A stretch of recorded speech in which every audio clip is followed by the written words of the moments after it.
Hi guys, welcome back to Victory Gardens by Rain. I'm Rain and I am so glad that you're here.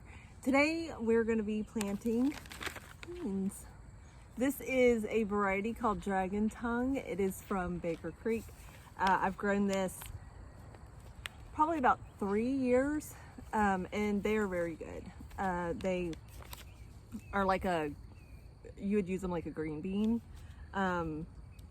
Or you can use it as a dry bean if you want, but they're kind of a creamy flavor if you eat it as a dry bean.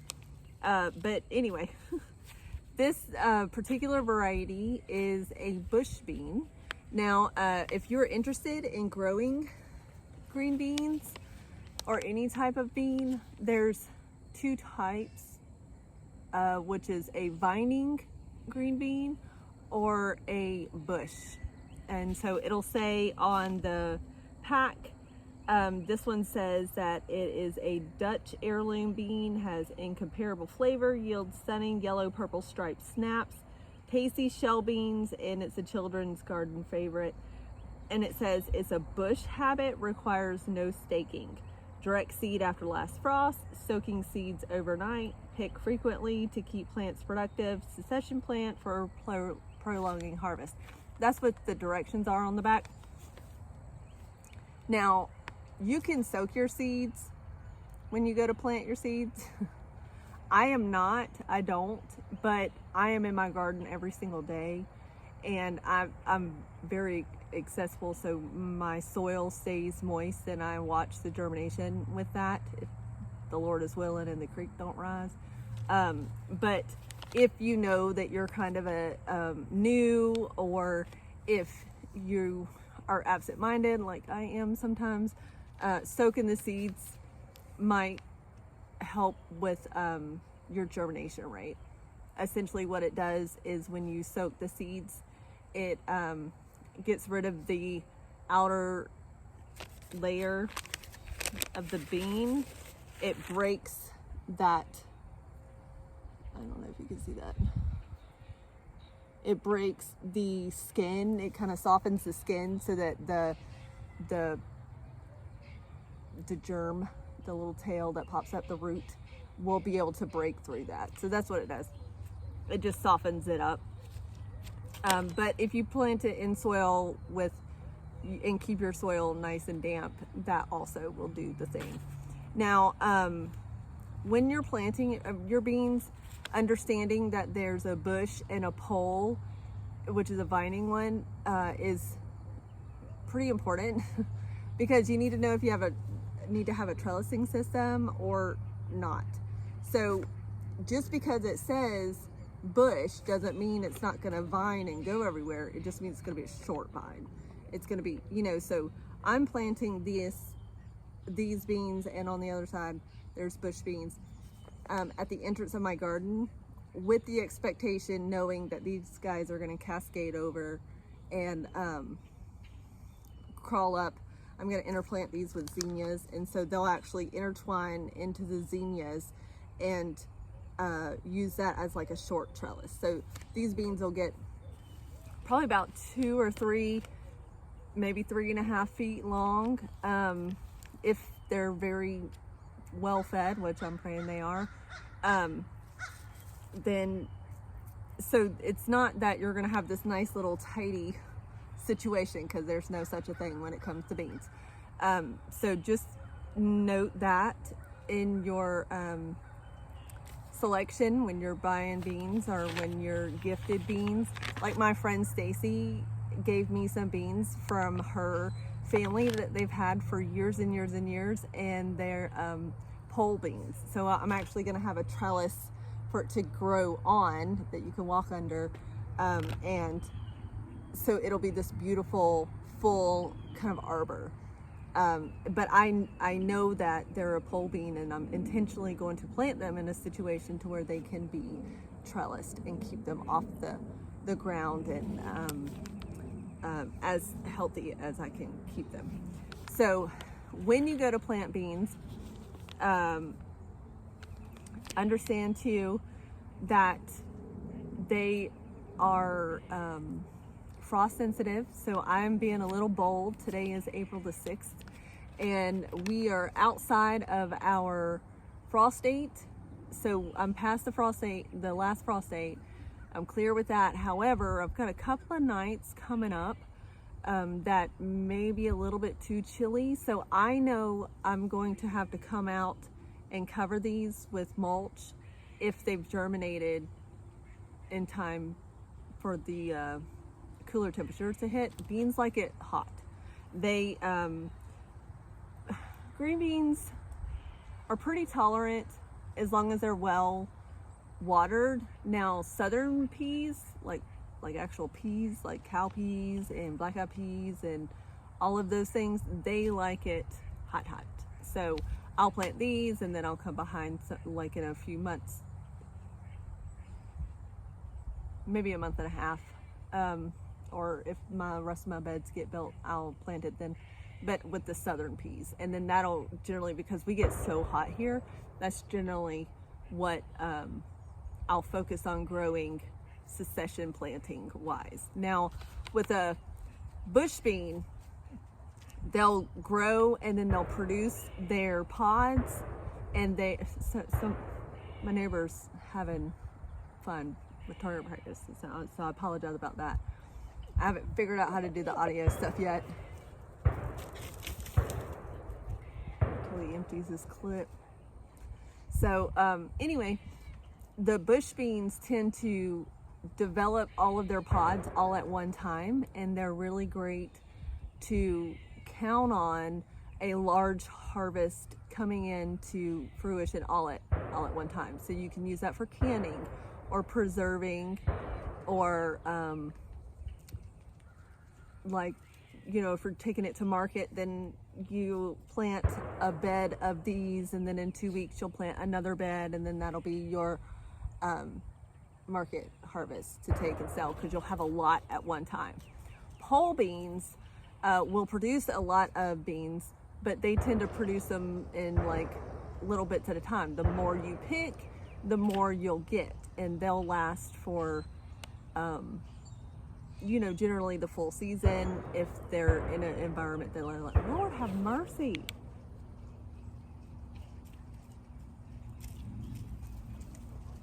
Anywho, oh my God. Let's pause for a moment. Literally as soon as I pushed pause, it stopped. So I'm gonna try to get through this so that we can get to planting. So I tend to grow more of a bush variety because I want to focus on putting up and preserving this harvest for my family as quickly as possible, so that whenever I meet the goal that I want for my family to put up, then I can bless forward whatever happens throughout the season past that. Does that make sense? So like, if I want to put up, you know, this first planting will be so that I can and put up and freeze, and we'll have enough to eat for my family, because, you know, my heart is to feed my family. And then after that, as we continue to session plant, I would like to bless forward in some way, in some shape or form, because I have enough time to succession plant several different times. And so my plan is to do the bush so that it's not so overwhelming to me to always have beans coming in to process. Now, I'll probably have some pole beans for fresh eating, because I love raw green beans. I absolutely love them. They're delicious. But I don't know if you're supposed to eat raw green beans, actually, now that I'm thinking about that. I'll have to look that up. So I feel like I just recently read an article about green beans not being something. I think you have to saute them. All right, I'm going on a tangent. Anyway, don't listen to me for that for a second. I'm all rattled because they were shooting the gun. But anyway, having pole beans is really good for just going out and grabbing a quick, you know, bundle to cook for saute for dinner tonight, or, you know, whatever you want.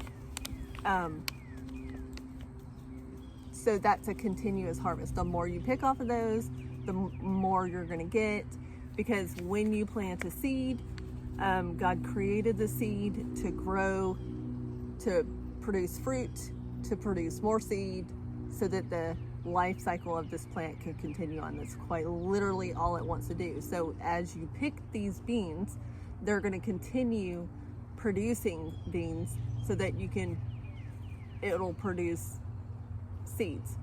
Now, if you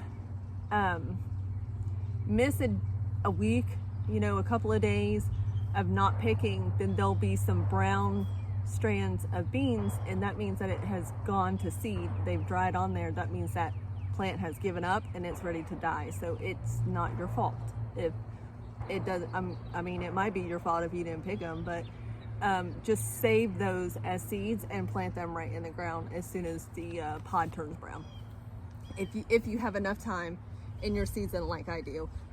Otherwise, then save those. Those would be your seeds, and you can plant those next year, or you can actually use those as most of your beans as dry beans throughout the winter. Moving to the country surely is different in video making. I thought it would be less complicated because I didn't have quite so many neighbors, but it's more random now. So anyway, so when you go to plant your beans, the first thing I do is I add my starter fertilizer to the top of the soil. Just kind of toss it through. I've already done it, so that was for y'all's benefit. And then I just kind of scratch it in the surface, make sure that it's incorporated into the soil.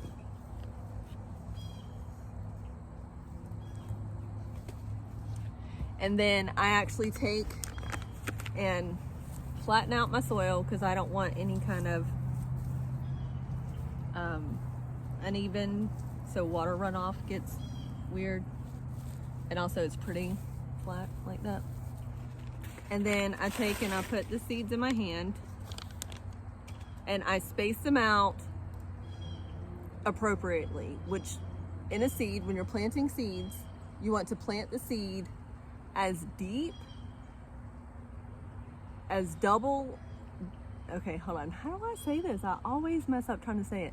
You want to plant it twice as deep as it is wide. So this plant, see where that little white part is? I don't know if y'all can see that. But this seed will be planted sideways like this, okay? And so I actually want to double the depth of that and no more, okay? They don't need to be booped all the way down into the soil. They're gonna expend all of their energy trying to break through the soil if it's planted too deep. So just what I do is I lay them on top of the soil about 4 inches across the entire space, and then I come in between those and kind of make, interesting, look, this one is purple. Let me see that. So anyway, and then I kind of go back through and alternate the rows like that so that I use as much of this space producing food as I can. And so what I do is I use the square foot gardening spacing recommendations for when I'm doing my planting, because I plant high intensity. I did a video about that. If you're curious as to what that is, go ahead and check that out. But essentially that just means that I plant my seeds in plants closer than the recommended spacing. Look, I'm yammering and I messed myself up. Because I know the life cycle of the plant and I've thought out, how much soil it needs and all of that stuff. But with conventional spacing recommendations that are on the back of the seed packet, that's actually for mass ag row spacing. So if you're using like the tractor and you have the machine thingy that has the, you know what I'm trying to say, the automatic seed planter thingy thing. That's what that is. And with experience, you'll figure out how big a plant will get. Now, sometimes plants will say, oh, it'll get 2 foot tall and a foot wide or something like that, and then they're just really happy where they're at, and they just grow to be massive, and they're like 3 feet wide and 4 foot tall or whatever like that. Then that's just a unique situation. But generally, the more you practice and watch and observe your garden, the more familiar you're going to be of how big the plants are going to be. And remember, at the beginning of the video, I said that these are bush type plants, but they still vine and they still go out 2 to 3.5 feet long. And so I know that because I've grown them before and I'm experienced with their growth habit. Try not to bust my tail in like I did earlier today.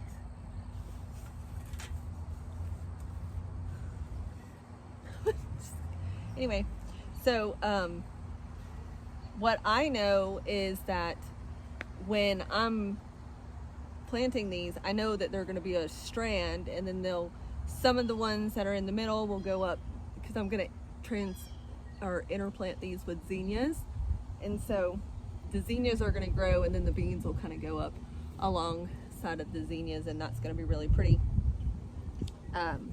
But they still kind of vine and trail. Well, I knew that from observation from growing them before. So if you're confused about plant spacing and that type of thing, there's an app. I'm not associated with these people at all, but I really like the tool. It's called Seed to Spoon, and you go on there and you can click, beans, because that's what we're talking about, and it'll tell you how many beans you can put in a square foot area, and then it'll tell you how often you need to fertilize it, and then all of those things. So that's an easy tool for you guys to use and to be able to kind of, if you're like me and you're more type A, you like to see it all laid out and stuff like that, I encourage you to go check that out. But essentially, you just lay all your beans out and then provide something for a pole bean to grow on, and then for a bush bean, just know that they're going to cascade over and do their thing. And I'm really excited about planting them with zinnias. I think that is just so pretty. I think that's just going to be beautiful with the zinnias coming up and then little bean pods coming. I'm just so excited. So anyway, let me finish laying all these beans out, and then I'll show you what they look like.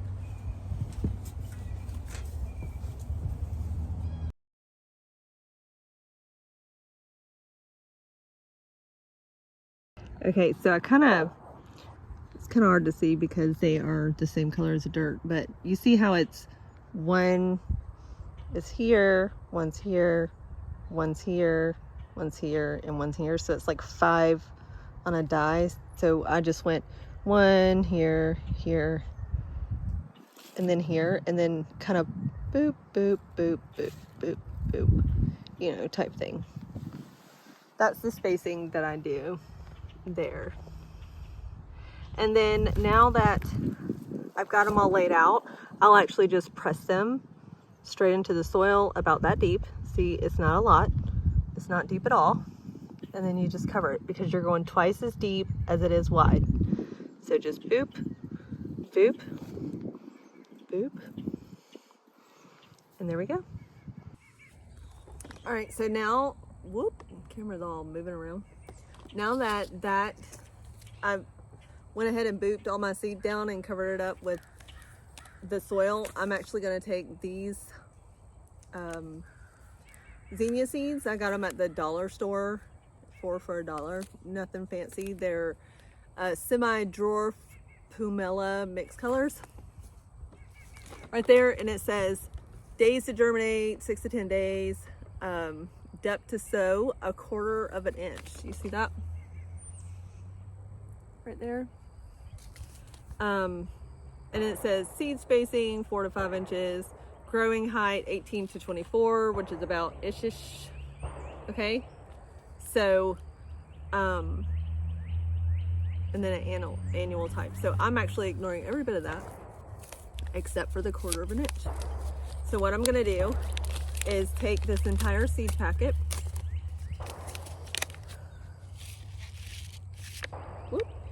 which this is what they look like, and instead of going through and carefully booping all of these in, I'm just gonna sprinkle them around just like that, like pepper on a potato, and then gently run my hands, oh, we forgot a bean to boop, there we go, across the top of the soil so that it makes good contact, and then I'm gonna water it in well. So that's it. That's how you plant beans, and companion plant them with zinnias. And we're gonna see, and this is a 2 foot by 8 foot bed, and I spent,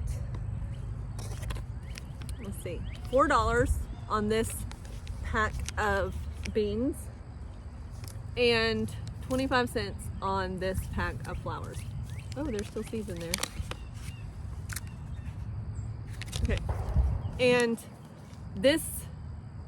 planting these seeds in this plot is going to give me beautiful flowers. I can cut them and sell them if I wanted to, and it's going to give me a lot of beans, enough to be able to put up a good mess of beans for us for the winter time while they're not able to grow. I mean, and it's only cost me $4.25 outside of the cost of building this bed. Next year, because this bed has already been built, it's going to cost me $4.25. So I highly encourage you to start your plants from seed. It is so much easier that way than you think, as long as you keep the soil moist and covered with mulch. We've got to go pick up some mulch.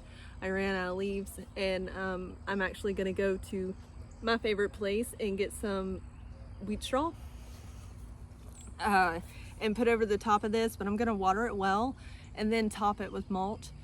So there's a little bit of an investment there, but it is so much more feasible to start your garden from seed.